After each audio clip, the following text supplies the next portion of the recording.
Bonjour, bienvenue sur la chaîne Partage Culture du Père Emmanuel Faure. C'est le 4e épisode de notre série sur l'accompagnement spirituel. Aujourd'hui, j'aimerais regarder les différentes modalités de l'accompagnement spirituel.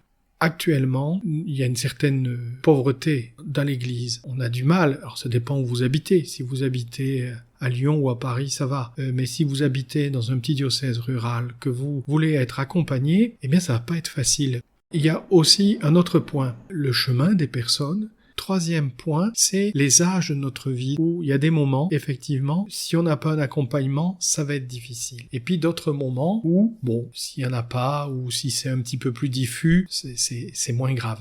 Spontanément, nous pensons que l'accompagnement spirituel se déroule dans une rencontre qui est le plus souvent mensuelle et cette relation s'étale dans le temps. Alors, pas toujours. Il y a des personnes, moi je constate ça, il y a des personnes, ils vont vivre l'accompagnement spirituel par la confession. C'est-à-dire qu'ils se confessent régulièrement et cela leur suffit. Je vois déjà, j'imagine, certains qui disent « oh là là » ou qui vont cliquer, arrêter de regarder la vidéo. Effectivement, il faut pas tout mélanger. L'accompagnement et la confession sont deux choses différentes, même si les choses se recoupent. Mais ces personnes-là, ce sont des personnes qui vont toujours au même prêtre, de façon très régulière, à peu près, je vous dis, tous les mois, qui n'ont pas de grandes difficultés. Ils ont mis en place leur vie de prière, ils n'ont pas des choix à faire, il y a une certaine maturité spirituelle. Et alors, voilà, ils font le point tous les mois avec leur confesseur en demandant pardon. D'autres personnes vont venir chercher un accompagnement de façon ponctuelle. Alors, ce ponctuel, il est soit très ponctuel, c'est-à-dire 1 ou 2 rencontres, ou ça va se développer sur plusieurs rencontres qui vont aller sur peut-être parfois une année. Parfois, les personnes, ils viennent sur quelques petites rencontres, ou 2 ou 3, et puis ils se rendent compte que il y a besoin de plus dans leur vie, qu'il y a d'autres questions qui sont là, alors ils vont faire vraiment un accompagnement sur le long terme, mais pas forcément. J'ai eu des personnes qui sont venues pour une question qui vraiment était importante pour elles, et puis elles sont pas revenues après, ça a duré quelques mois, mais c'est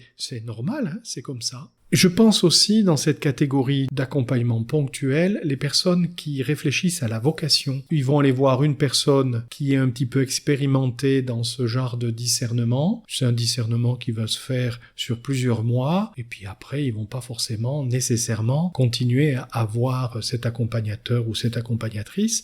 Pourquoi ? Parce que s'ils rentrent au noviciat ou autre, ils vont avoir un autre cursus d'accompagnement.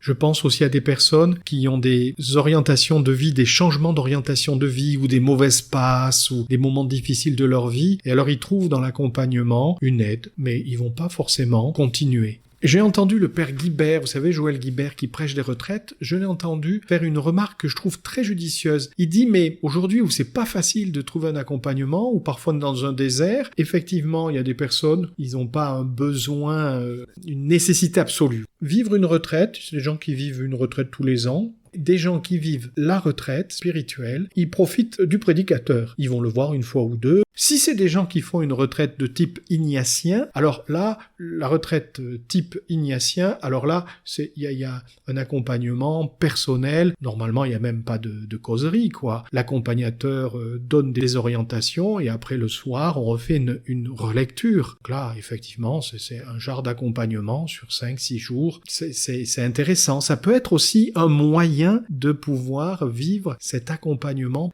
Je crois qu'on est dans une époque difficile, mais on peut inventer, on peut créer. Bien sûr, la Rolls-Royce, j'aurais envie de dire, c'est de pouvoir voir quelqu'un tous les mois, de façon régulière. Après, comme je vous dis, ça dépend de ce qu'on vit intérieurement, ça dépend des moments de notre existence et de notre vie spirituelle. Et je vois dans mon diocèse, je trouve ça beau parce que cette époque, à la fois, elle est très angoissante et à la fois, elle est pour ceux qui ont des idées, qui sont créatifs. Notre pape nous dit, soyez créatifs. Je vois dans mon diocèse, à la pastorale des jeunes, pour initier les jeunes à cette dimension de l'accompagnement et puis aussi pour les aider sur tout ça. À chaque rencontre, à chaque week-end de jeunes, on leur propose à la fin un temps de relecture individuelle qui est une forme d'accompagnement. Et ça, je trouve ça bon et je trouve ça très beau de cette créativité de l'Esprit Saint pour la vie de l'Église. N'enfermons pas l'accompagnement dans une modalité, tout en voyant qu'il y a une manière, j'ai envie de dire,